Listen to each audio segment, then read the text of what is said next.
Again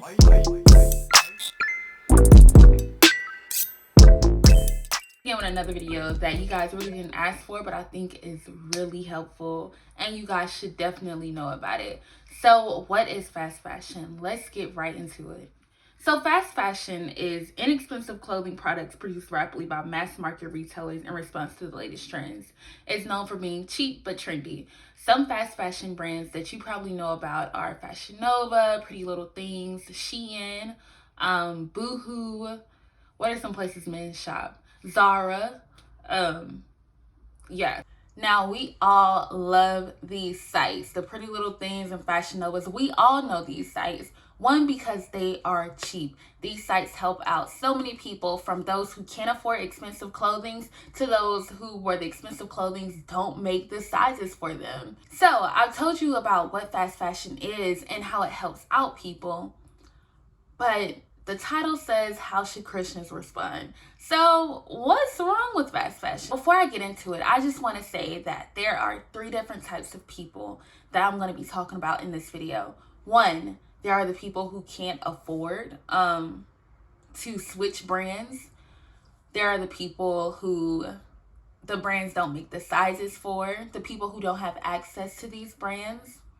2, there are the people who can afford to switch brands, the people who have access to these brands, the people who have a little bit more of a voice. Well, everyone has a voice, but whose voice is a little bit more heard. 3, there are the owners, the CEOs of these companies and of these workshops and things like that. So now that we got those 3 things out the way, I just want you to remember that there are 3 different types of people when we talk about fast fashion, and it should always be at the forefront of your mind. So what's wrong with fast fashion? In 2015, 327 million employed people were living in poverty. Now, poverty is defined as living on less than $1.90 a day, US dollars. 967 million people were living in near to moderate poverty, which is living between $1.90 to $5 a day. Now, 40 million of those people worked in textiles, garments, and cottons. There's a story about one of the workers named Salehia Cusson. I have to make sure I said that right. I'll add it in there. But she not only experienced child marriage abuse and had a child at a very early age, she works in the textile, garments, and cottons. And so at the end of each month, her paycheck is approximately $86.02 at the end of each month. Now, with money like this, she does not have the resources to provide for her daughter. What doctor's appointments, what transportation, any type of luxury in life. She barely has the money to afford the clothes that she's making. The industry has also caused deformities within babies. Many women get pregnant and they continue working in these factories, not because they're careless and they don't care about their children, but because they can't afford to stop working. It's not like they can go on maternity leave or, let me just take this day off. No. A lot of times these working conditions are really inhumane. I think you guys probably haven't heard this story, but I know a lot of people have heard about the story of the Amazon worker who wasn't allowed to get a bathroom break. And so instead of him going to the bathroom, he had to go get a bucket and pee in the bucket. Fast fashion has created a culture where we have to keep up. We have to keep up with the latest trends. We have to be, one step ahead of the game. And so because of that, a lot of people are ordering clothes nonstop and just either throwing away their clothes that they no longer want, or just stockpiling clothes and just creating a huge waste. So how should Christians respond to this? I think this quote from this article speaks so much truth to this subject. It says, most times consumers and companies don't even know what's going on or are apathetic. But while we are silent and ignoring human suffering, God is not. He sees and he deeply cares. And also when we look at Proverbs chapter 22, verse 22 through 23, it tells us, do not exploit the poor because they are poor, and do not crush the needy in court, for the Lord will take up their case. Unfortunately, it happens that a lot of times when we're catching these amazing deals and these, unbelievable sales, it's because of the blood and the injustice of these workers. But please do not get this video confused. This video is not meant to bash the consumer, but it's to bring awareness to some of these problems and to figure out how we can help it. People buy things that they have access to and the things that they can afford. For example, let's say I was a single mother, or let's say I'm someone who doesn't really make that much money and I really need some more clothes. So I'll show you an example showing two different sites. One is Pretty Little Things and one is Girlfriends.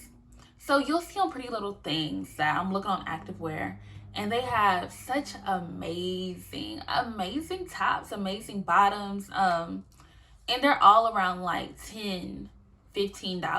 I think the most expensive thing will probably be like $25. And they have a lot of different colors, a lot of different sizes. It's very useful, very much needed.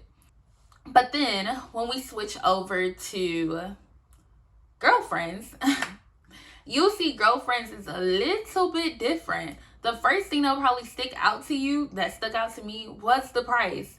Girlfriends tops cost, I think these are their bras, $38. You're gonna be looking at pants, $75, $80, jackets that are $100. Now remember, when we were on Pretty Little Things, there was a jacket, but it was like $25. So if I'm that single mother, if I'm that person that's not making a lot of money, if I'm that college student, although Girlfriends may be more ethical, although Girlfriends may be the better choice, and treat their workers way better, I'm probably gonna go with the Pretty Little Things. One, because I would go broke buying from Girlfriends. This is the same reason why people in urban communities aren't vegan. They don't have access or the money to become these things. There aren't any vegan restaurants in all Black neighborhoods. Try to find the Fresh Market in the all Black low income neighborhood. Try to find it with the inflated prices. Your chances are really slim. And if you do find one, go inside of there and go look at who's inside. People who don't have a lot of money are not in there. And it's not because they don't care about the environment. It's not because they don't care about their body or their health. Everyone cares about their body and health. It's not because they don't care about people. It's because they can't afford to do anything else. Many people, they can't afford to not have clothes. You can't not have clothes. Then you get arrested. And you can't afford not to eat. You would die. So these are mandatory, necessary things to have in life, but people just don't have the access to them to do better. What we really want to look at when we talk about fast fashion and the implications of it are the people that I was talking about in group 2 and group 3, the people that can afford to switch brands, and the CEOs and the owners of these companies. I was in class and we were talking about this subject, and one of the men brought up a point. He said, well, for a lot of these people in these countries, these are the only jobs that they have. So it's kind of like, if we take that away from them, if we don't support this company and we just get the company to shut down, then these people no longer have access to any money or anything, because they don't have anything else. But the point that he missed is that we, for a fact, know that these people don't have many other opportunities, don't have many other ways out, and yet we still don't demand more. There's a huge wage gap between Zara's CEO and his textile workers. He was the 6th richest man in the world. Meanwhile, textile workers are living in near to moderate poverty. So it raises the questions, what can we do to change these situations? How can we pay them more? How can we give them a more humane way to live and a more humane way to work? So a couple of things that I recommend is, one, doing your research. There are a lot of sites like Good On You. I think another one's called Know Your Chain. It's like 5 different sites that I typically use, and I can drop them all below. And they'll rate them on the way they treat people, the way they impact the environment, and the way that they treat animals. With these sites, you can see how these companies are doing, how they're graded. Is it a company that you really want to support, or is it something that you just truly want to stay away from and have no part in? But I'll be honest, a lot of the companies that are, the preferred brand, they're expensive. And so it will lead into the question of, man, so what do the people do who have done their research and they can't afford to switch? I will say God sees you. He understands your pain. I think that God understands that there are many different factors coming into play. So for me to get on here and tell you to just stop buying fast fashion, no, don't ever do it anymore. You need to stop. It would be ridiculous, and it would be ignorant of me. Two, the second thing I recommend is shopping secondhand. Now with this recommendation, it's a little hard because you hear people say shop secondhand a lot.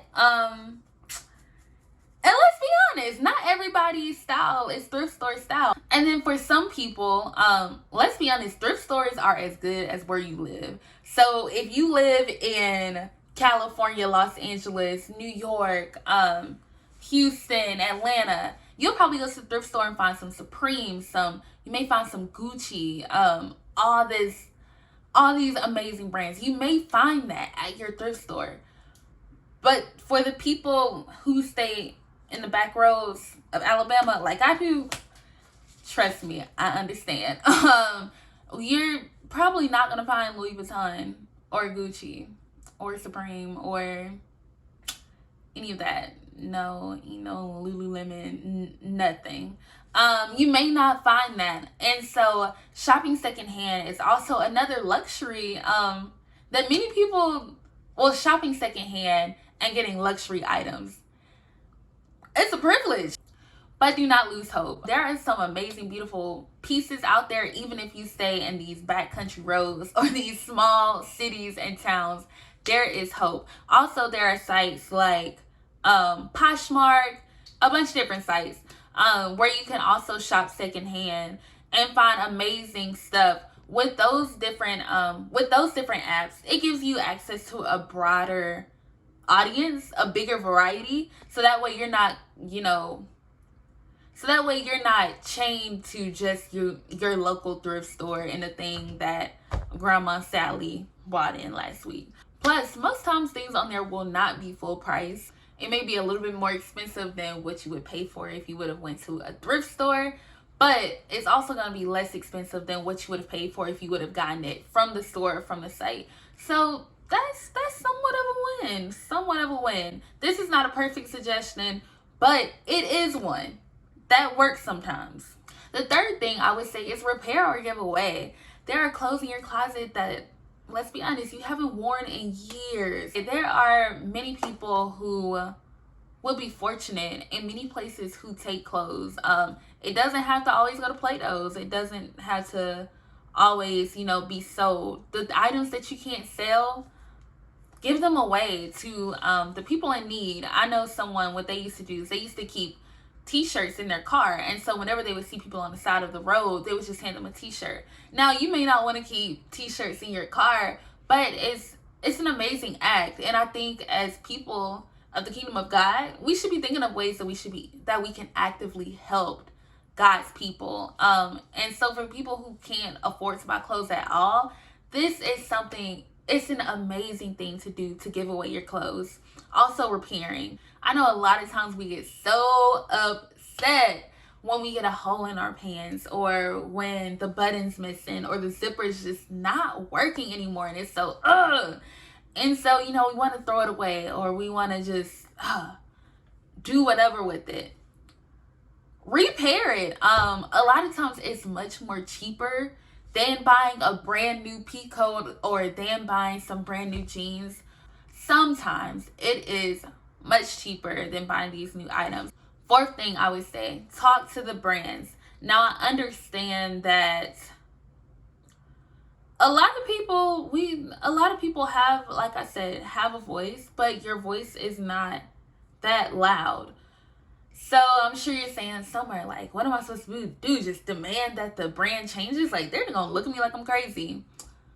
Yeah, they actually might. But there are some resources that can help you along with that. Fashion Revolution has this campaign where I think it's called Who Made My Clothes, I think. And so with that campaign, they have emails already typed up, Instagram posts already typed up, and Facebook posts already typed up. And what you can do, you can publicly address this company, bring attention to it. Or you can just send the email where everything's written out. You don't have to worry about what to say or how you should post, what you should use. They have it already typed up so you can spread the message and reach your following. And if your following sees it, then another following will see it. And even going beyond talking to the brand, if the brand doesn't care, other people do. So talk to your friends who have the ability to switch brands, who have the funds and the privilege and accessibility to switch brands. Talk to them. I know, for example, I no longer support Forever 21. And I stopped supporting Forever 21 because I just noticed a trend of them jacking the styles of small Black boutique artists. It was like every other month I'm seeing something about Forever 21 and also their fast fashion company. So for me, it was like, don't get this confused. I cannot afford to like buy these expensive brands. But for me, cutting off Forever 21 was something I just felt necessary. So when I saw my friend, who I'm close with, you know, we have that relationship where we talk to each other all the time. And she has some money. And so when I saw her buying from Forever 21, I was like, well, you know, man, did you hear about the lawsuits? And did you hear about the things that's going on with them? Like, you know, I don't want to tell you what to do, but this is something that's going on. You can also impact your friends, telling them, those who have the privilege to switch brands, telling them, guys, this brand, like I know we all really love it, but it's not really ethical. And it's not really building up God's kingdom. And last but not least, this is something that is implied, but support these ethical brands. And I understand fast fashion is not a black and white thing. It's so complex when it comes to the ways that we should respond and the ways that we can respond. But it's important that we do. I believe when we take a stance and listen to the voices of God's people who are being affected in inhumane and injustice ways, we're helping building up God's kingdom. God is not just only worried about us, me. It's not just a me-centered gospel, but it's a gospel that involves every single person. When one part of the body of the church is in pain, is hurting, we need to be attentive to that part of the body. I'm constantly in prayer for especially the first group of people that I talked about, the people who can't afford at all to switch brands, and for the people who have the privilege to switch the brands. I'm in prayer for you all as well, because it's a burden that you need to take on. I will not say that these solutions that I gave will fix, if the world did this, it would just fix all these problems.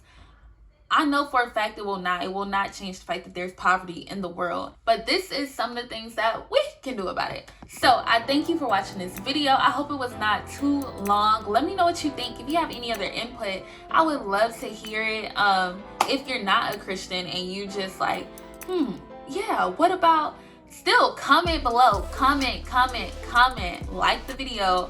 Subscribe, okay? Subscribe. Keep up to date with what's going on. Welcome to the Summer Nation. Bye, guys.